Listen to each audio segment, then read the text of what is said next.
Imagine stepping outside to check your mailbox, but instead of sunlight, you find darkness.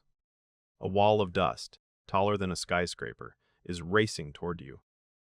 It swallows the sky, the ground, everything in between. You can't breathe. Your eyes burn. You're choking on dirt. This isn't fiction. It's history. And what's worse? It might be our future. April 14th, 1935. A day that would go down in infamy as Black Sunday. Winds exceeding 60 miles per hour tore through the American Great Plains, lifting over 300 million tons of topsoil into the air. That's not a typo. 300 million tons. Entire fields vanished. Homes disappeared under drifts. The sun turned red, then black. This was no ordinary storm. It was a black blizzard. A dust storm so massive, it blotted out the day and choked life from the land. Hospitals filled with patients suffering from dust pneumonia. Families taped wet rags around windows, doors, even their own mouths. But the dust still crept in. In Boise City, Oklahoma, a farmer named Fred Folkers watched his entire topsoil blow away in a single afternoon. "We thought we'd conquered the land," he later wrote. "Turns out we just woke it up. Many didn't survive." But to understand the Dust Bowl, you have to understand what came before it. The Great Plains, stretching from Texas to Canada, once thrived with native grasses. For thousands of years, deep-rooted plants anchored the soil, surviving floods, droughts, fire, and frost. Bison herds grazed in rhythm with nature, never overstaying their welcome. But this wasn't just luck. It was management. For generations, indigenous nations like the Comanche, Kiowa, Lakota, and others actively shaped this ecosystem. They used controlled burns to clear dead brush, encourage new growth, and prevent catastrophic wildfires. They moved with the seasons, allowing the land to rest and recover. Nature had it handled, with their help. Then came the late 1800s and early 1900s. First, the bison were slaughtered, nearly to extinction. Then, indigenous peoples were forcibly removed from their ancestral lands, relocated to reservations, their knowledge dismissed as primitive. The balance was broken. And then came the 1920s. America was booming. World War I had turned wheat into gold. European farms lay devastated by the war, and American grain fed the world. Prices soared. Farmers saw dollar signs in every acre. Steel plows and tractors promised fast fortunes. Government incentives encouraged westward expansion, and farmers, chasing wartime prices that seemed like they'd last forever, tore through the plains like never before. Millions of acres of native grasses were ripped up. In their place, wheat, corn, cotton. But here's what no one realized. Those native grasses weren't just plants. They were the bones of the land. Their roots reached 10, 15, even 20 feet deep, binding the soil, holding moisture, creating a living web beneath the surface. And once they were gone, nothing held the soil in place. Then came the drought. From 1931 to 1934, rainfall across much of the plains dropped dramatically, in some regions by 40% or more. No snow in winter. Crops failed. Wells dried. Livestock died. And worst of all, the landstock died. And worst of all, the land cracked open. There was nothing to hold the soil down. And so, the wind took it. Storm after storm rolled through, growing stronger, blacker, more relentless. Some stretched for hundreds of miles. Dust clouds traveled all the way to Washington, D.C., darkening the skies over the Capitol, dusting the desks of congressmen who had never seen the plains. People said it felt like the end of the world. They weren't exaggerating. The Dust Bowl wasn't just a natural disaster. It was an economic and social collapse. Over 750,000 farms shut down, some from the dust, some from the depression, most from both. 2 to 3 million people fled westward, most heading for California, chasing rumors of jobs, shelter, anything. They were called Okies, even if they weren't from Oklahoma. They were met with hostility, poverty, and broken promises. They left behind ghost towns and barren land. And here's the haunting truth. While the drought was natural, the disaster was man-made. Decades of exploitation, centuries of stolen knowledge, short-term thinking on a continental scale. The land didn't betray us. We betrayed it. Faced with national catastrophe, the U.S. government launched something bold, something never before attempted on this scale: the Great Plains Shelter Belt Project. The mission? To plant a wall of trees from Canada to Texas to slow the wind, trap moisture, and hold the soil in place. A living wall of green stretching across a dying land. The plan was massive. President Franklin D. Roosevelt championed it personally. The Civilian Conservation Corps and Works Progress Administration were mobilized. Farmers were recruited. Seedlings, shovels, and hope were handed out. Between 1935 and 1942, they planted over 220 million trees, 30,000 shelter belts, an estimated 18,000 miles of protection zones. And guess what? It worked. Wind speeds in protected areas dropped by up to 50%. Soil erosion fell by as much as 65% in some regions. Crops came back. Towns stabilized. People stopped fleeing. But those 220 million trees didn't just stop the wind.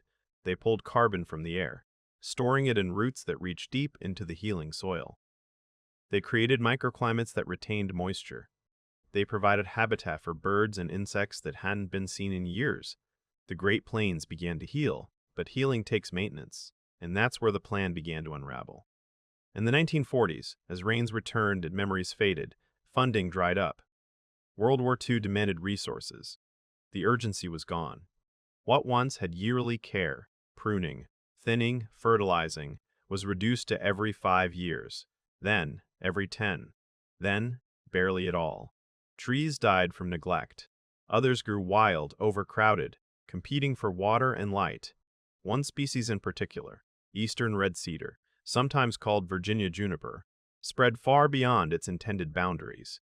Unlike the native grasses it replaced, it drank water greedily, grew dense and tangled, and burned fast and hot. Ironically, the trees meant to protect the land now increased the risk of wildfire in some areas. Then came pivot irrigation, those big rotating sprinkler systems that could water perfect circles of crops. But shelter belts got in the way of the circle. They blocked the pivots. They wasted space. So, many farmers simply cut them down. By the 1960s, survival rates of the original shelter belts dipped below 60%. By the 1980s, some estimates placed it even lower. A once heroic project became a relic of the past, neglected, forgotten, or actively destroyed. Fast forward to now. You'd think we learned our lesson. We didn't. Today, America loses an estimated 1.7 to 3 billion tons of topsoil every year, depending on how you measure. Let that sink in. Every single year. Gone with the wind. Gone with the rain. Gone with our food supply. And the Great Plains? They're drying out again. The Ogallala Aquifer, the vast underground water source that irrigates nearly 1/3 of America's farmland, is being drained faster than nature can replenish it. In some areas, water levels have dropped over 150 feet. Wells that flowed for generations are running dry. Farmers are drilling deeper, pumping harder, racing against time. And the dust? It's coming back. In April 2022, a massive dust storm swept through West Texas and New Mexico. Visibility dropped to zero. Highways closed. Cars piled up. People who had never lived through a black blizzard suddenly understood what their great-grandparents had faced.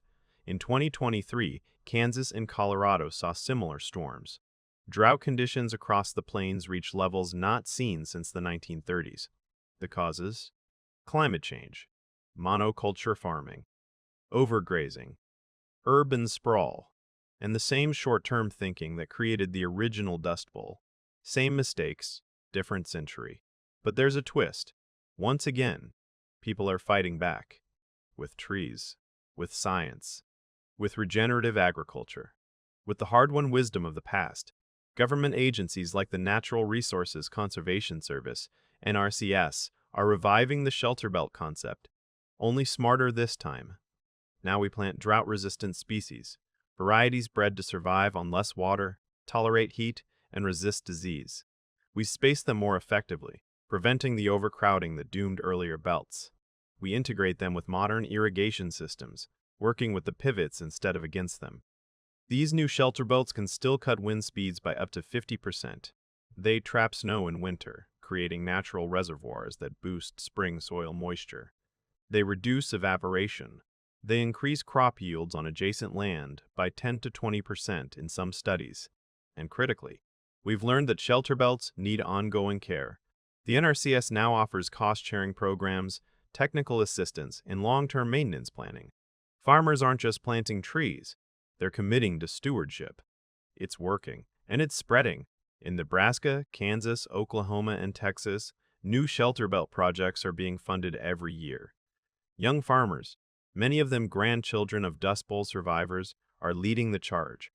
They remember the stories. They're not going to let it happen again. But trees are just one piece of the puzzle. To truly heal the land, we have to heal the soil itself. Enter cover crops. Think rye, clover, radishes, mustard, legumes. These aren't grown for harvest, they're grown to protect. Cover crops blanket the soil between planting seasons, shielding it from wind and rain. Their roots hold the earth in place, prevent erosion, and break up compacted layers. When they decompose, they feed nutrients back into the ground. They're like a living bandage for wounded land. Between 2012 and 2017, U.S. cover crop acreage nearly doubled, reaching 15 million acres. By 2022, that number had climbed to over 18 million. And the growth is accelerating, especially in the Great Plains, where farmers are remembering what their grandparents learned the hard way. Then there's rotational grazing, a method where livestock graze in tight cycles, moving from paddock to paddock every few days. Instead of letting cattle strip a pasture bare, the way industrial feedlots operate, rotational grazing mimics the movement of wild bison herds. Animals eat, trample, fertilize, and move on. The grass rests, the roots regrow, the soil recovers. When done right, soil health improves dramatically. Carbon gets sequestered underground. Water infiltration increases. Biodiversity thrives, from earthworms to songbirds. And farmers often profit more in the long run because healthy soil produces more with fewer inputs. It's a return to ancient wisdom, the same principles indigenous peoples practiced for millennia, now validated by modern science. Healthy soil equals healthy food, equals healthy water, equals a healthy future. But we need to talk about water, because even with shelter belts and cover crops, the Great Plains face a crisis that trees alone can't solve. The Ogallala Aquifer, that vast underground reservoir, took millions of years to fill. We've drained significant portions of it in less than a century. In parts of Kansas, Texas, and Oklahoma, the aquifer has dropped so low that irrigation is becoming impossible. Some farmers have already switched to dryland farming, growing crops without irrigation, relying only on rainfall. Others are adopting precision irrigation, using sensors, drones, and data analytics to deliver exactly the right amount of water to each plant. No waste, no runoff. Every drop counts.